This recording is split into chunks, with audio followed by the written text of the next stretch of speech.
Now, Director of Legal Education at the Ghana School of Law, Prempeh-Eck, has described the proposal for the removal of the CJ and other Supreme Court justices from the General Legal Council as counterproductive. The proposal forms part of a number of amendments being sponsored by two NDC MPs, Roxanne Dafiameto and Francis Xavier Sosu, on the Legal Professions Act. Now, Mr. Dafiameto argues the removal of the justices will enhance accountability and transparency on matters of legal education. The judicial coloration that the General Legal Council has acquired over time is as a result of the heavy presence of senior judges on the council. So at a glance, you have the 5 senior-most Supreme Court judges serving on the General Legal Council. That is intimidating enough. So the council becomes, in essence, a playground for the judiciary. And because that is the heavy presence of judges, they try to bring to bear on the activities of the General Legal Council the judicial independence nature of their work. That's why we the General Legal Council won't speak to any of the issues. So I think that if we decouple the influence of the judiciary from the operations of the General Legal Council, I think it will bring some sense of accountability. So we think that the influence of new persons, when the reforms come, will be able to bring some changes in this approach. However, the Director of Legal Education at the Ghana School of Law disagrees with the proposal. Prempeh-Eck thinks the proposal is counterproductive. Here's why. I would not agree to that. That's their proposal. But the Chief Justice not only is in charge of the judiciary, but has played a vital role in legal education. So to just exclude him without, and then who replaces the Chief Justice?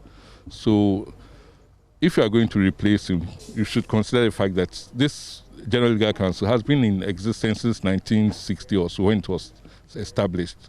And they've run the legal education system for quite a long time. If you look at Section 13 of the Legal Professions Act.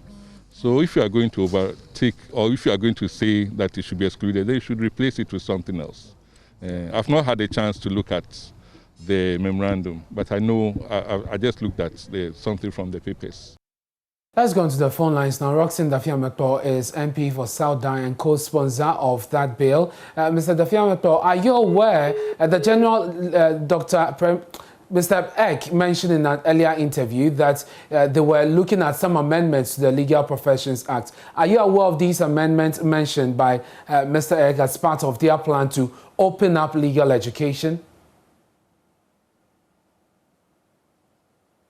Well, we seem to be having some challenges with the line. We'll be raising shortly on the phone the Member of Parliament for South Dine, Roxanne Dafiameto, who is co-sponsoring a bill with the Medina MP, Francis Xavier Sosu, on the Legal Professions Act. They, among other things, want the Chief Justice and other senior justices of the Supreme Court removed from the General Legal Council. Let's go on to the phone lines again. Roxanne Dafiameto joins us right now. Mr. Dafiameto, so the head of legal education at the Ghana School of Law says that they are looking at some amendments to the Legal Professions Act by themselves, and they're hoping that this will end up opening up legal education. Are you aware of these amendments?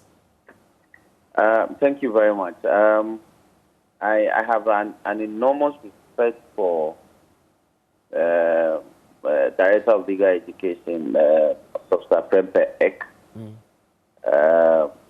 But in this matter, he is aware that they are reacting to the matters as an afterthought.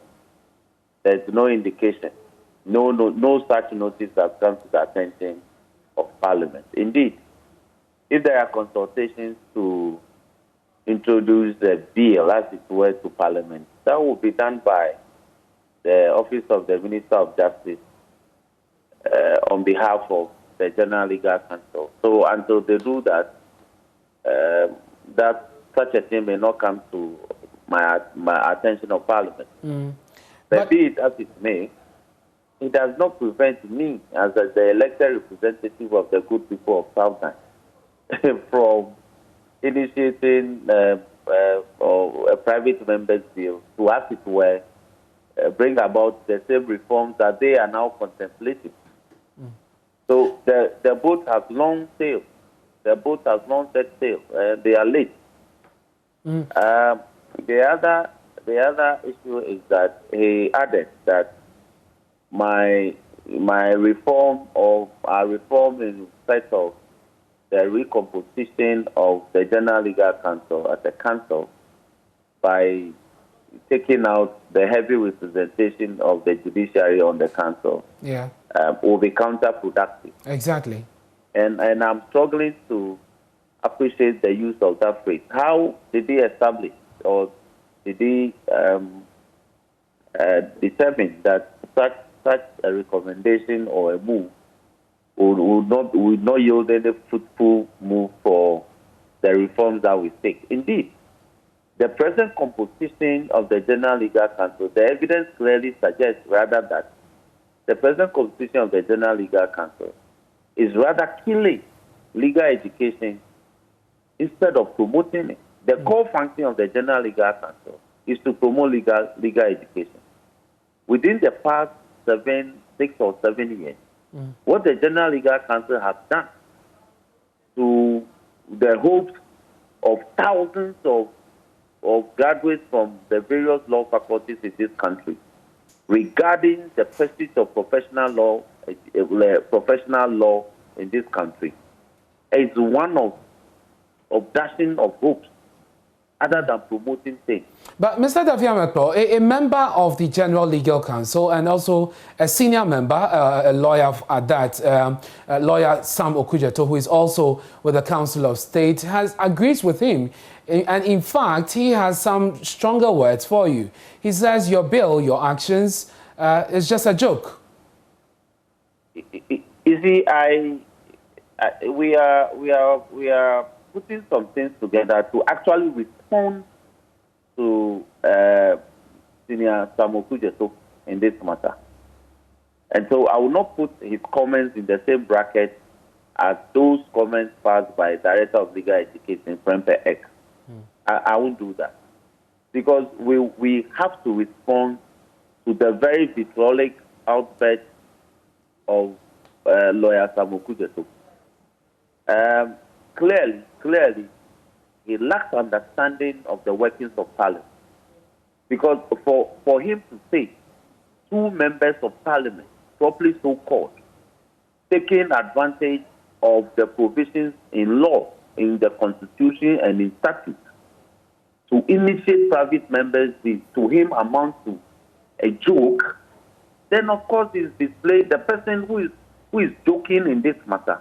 Of course, it's him and not the 2 of us. If he thinks this is a matter of joke, then it should not be perturbed. It shouldn't be perturbed at all because we are joking in Parliament. So what we are doing is a joke. So it shouldn't bother him. But clearly he's bothered. It is the statute of Parliament that has empowered people like him to be represented on the Council of the General Legal Council. It is Parliament's statute. It is an enactment. We have made it possible. And we are taking that power away. He should mark it. He will no longer be represented on the General Legal Council. He will no longer serve because we won't give him that privilege. So it is the fear of taking that power away from them. That is what scares him. But that sounds very personal. He is just speaking to the bill. No, it is not personal. Did you hear him? Did you hear him say that my understanding of law is suspicious? Did you hear him say that? And that in itself amounts to a misconduct at the bar for a lawyer to call a fellow lawyer that he doesn't understand law. That in itself, the person who taught me ethics and advocacy in the law school is calling another lawyer that he doesn't understand law. If you do that to him, he is serving on the General Legal Council. He has been serving on the disciplinary committee, disciplining lawyers. You ask lawyers when a lawyer calls another lawyer that he doesn't understand law, whether it doesn't amount to professional misconduct. They should ask it. But I won't go there. And it is a tactic to intimidate myself and so they think that we are young boys, we are small boys. That's the kind of comments they are passing. But we are in Parliament. We will do what we have to do. We will do what we know best in Parliament. Why do you think that the senior lawyer would want to intimidate you? My brother, if he's not on a course to intimidate, what have we done wrong?